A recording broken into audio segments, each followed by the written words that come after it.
that clinic, I paid for it. So by leasing over 11 years.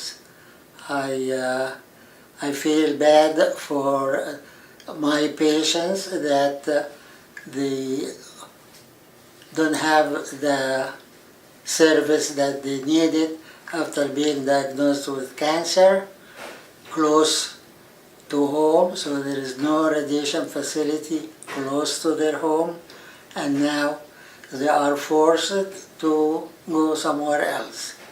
That somewhere else is my clinic in Belleville, or the other clinic also in Belleville, my clinic in Breeze, or the other clinic in Alton.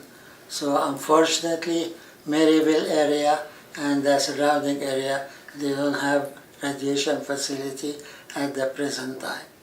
And you said that they won't be ready to provide that service for about 6 months because the equipment is so heavy and expensive and hard to get up and running. It's going to be well into next year before they can provide that service at the hospital in Maryville? Right.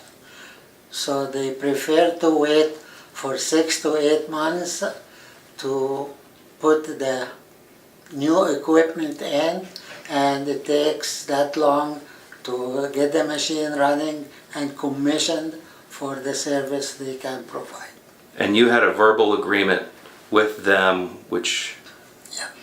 I had a verbal agreement and understanding with the administration of the hospital, but it is not in writing, that when initially talked, that when I am ready to slow down or retire, the hospital will come and buy my clinic.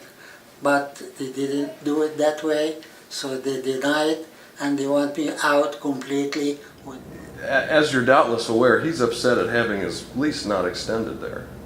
Do you have any reaction or comment to him saying that, hey, what's the deal?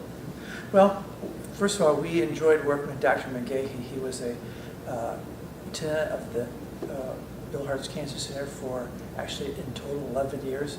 He signed a 10-year lease, and at the end of that 10-year lease, so over a year ago, we let Dr. McGahey be aware that we were going to be changing the model of how we were going to provide cancer care there, and so we felt like we were giving him the notice that we needed to in order for him to make other arrangements and plans. So we wish him well, but in the new model that we're working with, we really have to have that space available to provide the radiation oncology services there.